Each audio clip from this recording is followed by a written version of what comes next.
श्रीकांत ऑफिसमधून घरी आला होता. तो अजून बाहेरच असताना त्याला बाळाच्या रडण्याचा आवाज ऐकू आला आणि तो पटकन आत धावत गेला. पल्लवी, कुठे आहेस? म्हणत त्याने बाळाला उचलून घेतलं. पल्लवी किचनमध्ये काहीतरी काम करत होती. अगं पल्लवी, काय करत आहेस तू? बाळ रडतोय एवढा. पल्लवी शांतपणे म्हणाली, अहो, त्याचा खाऊ संपला होता ना, म्हणून त्याच्यासाठीच बनवत होते. खाऊ बनवत आहे. श्रीकांतचा आवाज थोडा चढला. मग आईला सांगायचं होतं ना, आधी बाळाला घ्यायचं की काम महत्वाचं आहे? पल्लवी काहीच बोलली नाही. श्रीकांतला आता हे रोजचं झाल्यासारखं वाटत होतं, कारण याआधी असे प्रसंग बऱ्याच वेळा घडलेले होते. बाळ रडत असताना पल्लवी नेहमी कामात गुंतलेली असायची. तो बाळाला हॉलमध्ये घेऊन गेला. त्याची आई तिथे शांतपणे टीव्ही बघत बसलेली होती. श्रीकांत बाळाला उचलून हॉलमध्ये घेऊन आला. बाळ अजूनही रडतच होतं.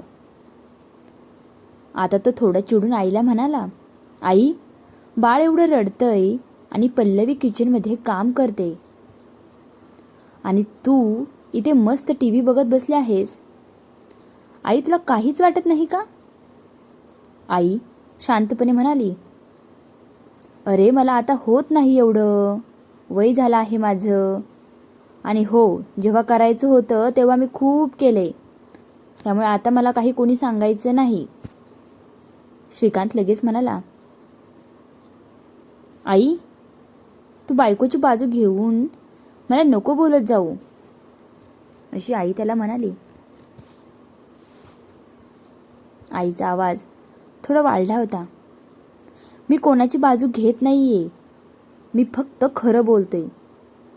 श्रीकांतला आता हा विषय अजिबात पटला नव्हता.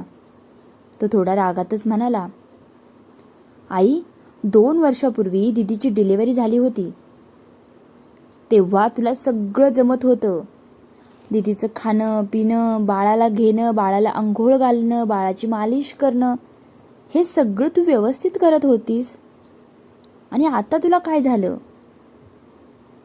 आता लगेच सगळं थकलं का? आता सगळं तुला येत नाही का? अगं, कमीत कमी बाळाला तरी घेऊन बसू शकतेस ना, तो पुढे म्हणाला. आणि जर दीदीची दुसरी डिलिव्हरी झाली तर तेव्हा पण तू असंच करणार आहेस का? आणि असंच म्हणणार का, मला आता होत नाही? तेव्हा तू बरोबर सगळं करशील, आणि तेव्हा तू म्हणू शकत नाही की मला आता होत नाही म्हणून. घरात थोडा वेळ शांतता पसरली. बाळाचा रडण्याचा आवाज मात्र अजूनही थांबलेला नव्हता. ते रडतच होतं. श्रीकांतचा राग अजूनही शांत झालेला नव्हता. तो आईकडे बघून पुन्हा म्हणाला, अगं आई, तू नेहमी मला पल्लवीबद्दल वाईटच सांगत राहिलीस. तू आजपर्यंत तिच्याबद्दल कधीही चांगलं सांगितलेलं नाहीये. मी कामावरनं रोज घरी आलो, पल्लवीने हे केलं आज, पल्लवीने ते केलं आज, ती दिवसभर झोपली होती, ती उठली होती, अशा सगळ्या छोट्या छोट्या गोष्टी तू मोठ्या करून सांगतेस. तो थोडा थांबला आणि पुढे म्हणाला, पण पल्लवी ही मला सांगू शकली असती तुझ्याबद्दल, पण तिने कधीही तुझ्याबद्दल मला वाईट सांगितलं नाही. आई, ती नेहमी म्हणते, अहो आईंना नका काही बोलत जाऊ, वय झालेलं आहे त्यांचं, वाईट वाटेल त्यांना. ती नेहमी मला हेच सांगत आली. आई काही क्षण शांत राहिली. श्रीकांतचा आवाज थोडा मवाळ झाला, पण प्रश्न तसाच होता. आई, मग तू असं का वागतेस? माझ्याशी वेगळं आणि पल्लवीशी वेगळं का? तू पल्लवीमध्ये तुझी मुलगी का नाही बघत? तू तुझ्या मुलीमध्ये तुला एवढा जीव लावू शकते तुझ्या मुलीला, तर एका सुनेला तू का नाही जीव लावत? आई, लग्न झाल्यापासून तू माझ्याशी जास्त बोलत नाही. अगं आई, माझा जीव तुम्हा दोघींमध्ये आहे ग. तुला वाटतं मला आई नको, असं नसतं आई. अगं, दिवसभर ऑफिसमधलं काम, घरी आल्यावर बाळाशी थोडा वेळ घालवतो, दिवसभराचा थकवा, आणि सगळा दिवस माझा असाच जातो. आणि आई, एकही दिवस असा जात नाही की मी तुझ्याशी बोलत नाही. ज्या गोष्टी मी पल्लवीशी सांगतो पल्लवीला, त्या सर्व गोष्टी मी तुझ्याशीही शेअर करतो.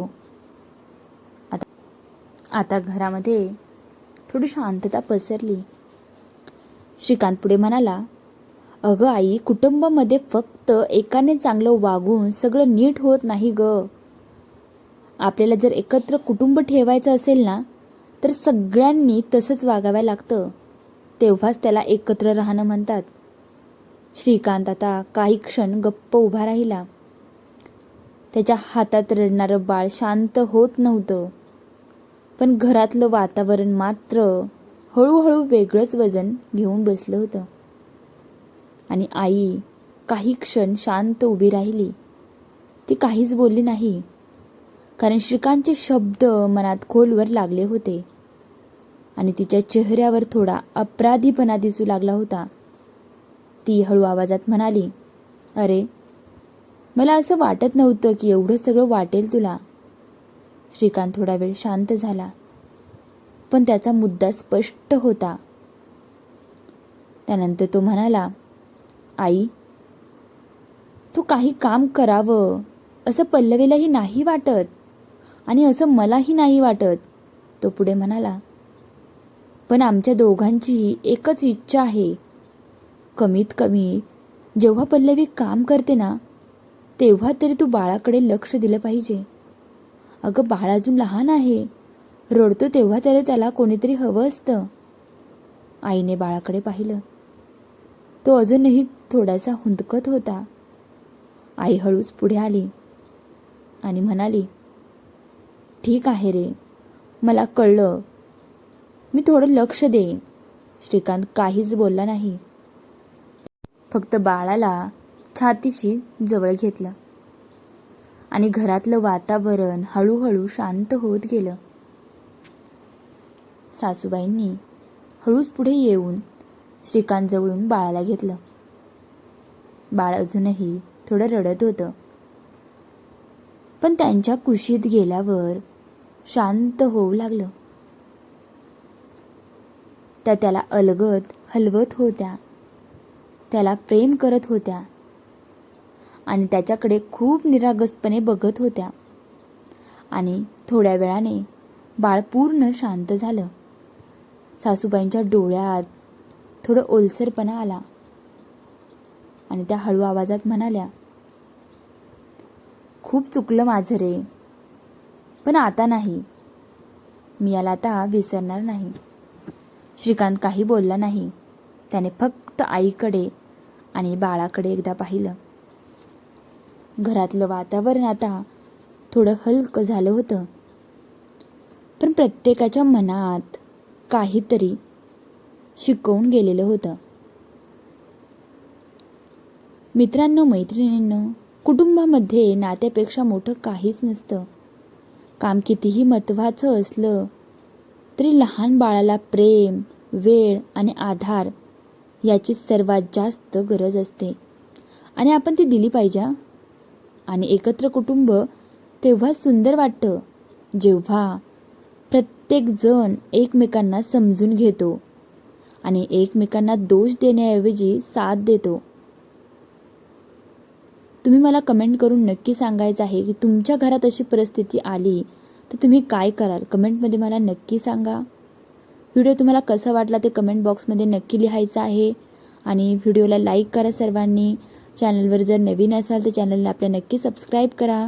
आणि तुम्हाला अजून कोणत्या प्रकारच्या स्टोरी ऐकायला आवडतील हे देखील कमेंटमध्ये तुम्ही लिहायचं आहे की तुम्हाला कोणत्या प्रकारच्या गोष्टी जास्त ऐकायला आवडतात.